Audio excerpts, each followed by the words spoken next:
Good evening, good evening, good evening. Like some of you know, I am in Zambia and I just finished preaching. I went online and I saw the story of this lady, Osinachi, that just died. And the woman in me, the mother in me, the big sister in me jumped on this call. Thank you, you can hear me, thank you. And that's what I want us to quickly talk about.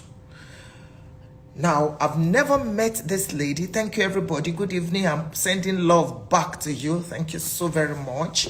I said I just finished preaching and I checked online and I found this story of this lady that composed Ekueme, You Are the Living God. Oh. That song was a hit. That song blessed us and is still blessing us. And while I was on NHN's page, I saw that she died in an abusive relationship. What? Ladies and gentlemen, thank you, everybody. Please know that I'm reading your comments and I'm grateful for all the positive energy you're sending to me. Thank you. I just want to reiterate the fact that marriage is not what completes you as a person.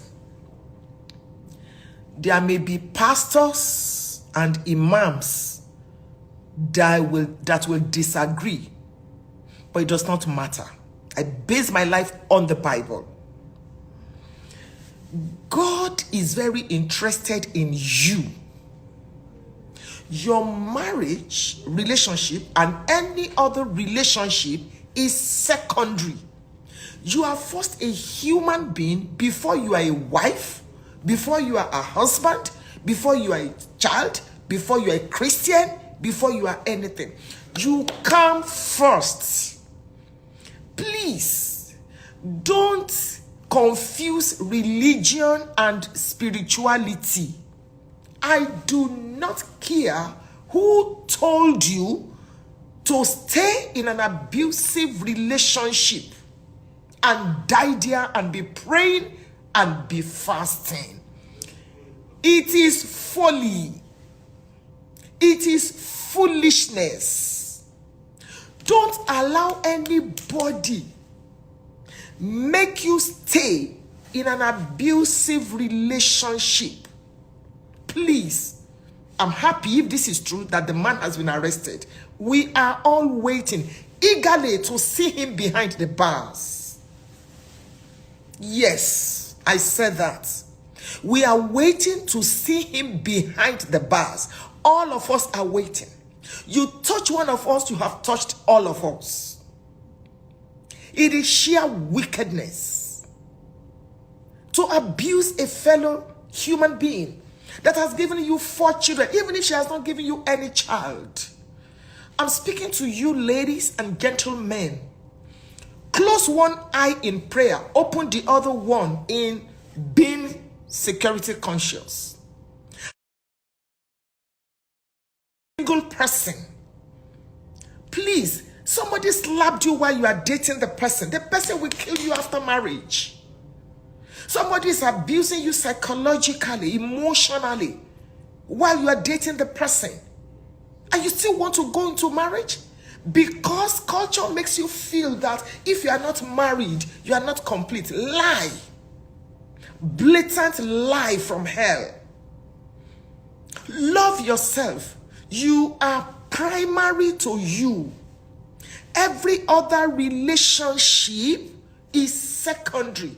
Your pastor, your imam, your GO, your bishop, your founder, your babalawo, in case you have a relationship with one babalawo somewhere. Whoever is a spiritual authority over your life comes secondary. Secondary. Quote me.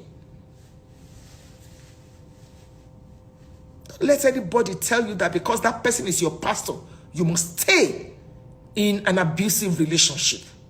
The man is beating you and then you just The Bible says in Proverbs chapter 4, you know that one. Wisdom is the principal thing. Therefore, get wisdom. And with all thy getting, get understanding. It's there in Proverbs 4:7. Get understanding. They say love is blind. I always tell you that love may be blind, but marriage is the eye opener. Let me analyze a few things, and then I'll make one or two of you. I'll let you, share your opinion with me. Number one, as a woman, please be economically empowered. Have your own. Parents, raise your girls to have their own. I have counseled with too many people, and you will hear these women say, there is nothing, I don't have anything. It's the man that pays the school fees. It's the man that has bought me a car. It's the man. That's silly. That is very silly. Do something with your life. I'm a full-time minister of the gospel, and I am a full-time businesswoman. All of you know that. Same thing with my husband. If you see my husband on the farm, you'll be shocked that he's a bishop. We've been in business before we came into ministry. The Proverbs 31 woman was into real estate. She was into agriculture. She was into design, fabric, this. She considers a field and she buyeth it. That's what the Bible says. I notice that is the starting point. Do something with your life. So that, because every human being is a psychologist, so that your life, the totality of your life, will not be dependent on the man or the woman. It is so sad. The mother in me cried today. How can that young lady just die like that because of one useless man? Useless man. And before you know what is happening now, if they release him from prison, he will go and remarry. What about those children? Can anybody ever be like their mother? Don't die before you ask for help. And please, somebody made a comment on my page today, my Instagram page, as a social worker. If somebody confides in you, that lady said, you don't need that person's consent to report. I didn't know that too. Because we'll be saying in church, you confided in me, therefore I cannot say it. Please, go and bundle her out of that relationship. Carry her. I have a home in case you need where to put her. I have a home. I will volunteer. I have a place where you can put her. She can stay there for 6 months, free, even with the 4 children. She can stay there. I don't charge no kobo. And if you are doing something with your life, that gives you some level of confidence. So why will you stay in an abusive relationship if the man is not in charge of everything? You can't rent a house, even if it's 1 bedroom, because somebody said she was doing something with her life. So what steals your confidence? Any relationship where you are not free is a cult. Get out. God hates divorce. Yes, God hates divorce. But does God hate murder? Does God hate murder? That's a food for thought. In case that lady now has parents, who will ever replace her in her parents' life? Do something with your life. Get some money for yourself that is not dependent on how your spouse feels. Times have changed. Times have changed. Don't just sit down there and say, I'm a full-time housewife. Oh, it doesn't matter. Yes, I understand that there are some women that they are full-time housewifery because of their situation. But please, that does not mean that you are inferior to whoever is feeding you. Get out. If a man slaps you, don't stand there and be praying and be binding. Your pastor may not be your counselor. Your pastor may not be a marriage counselor. Your pastor may not be.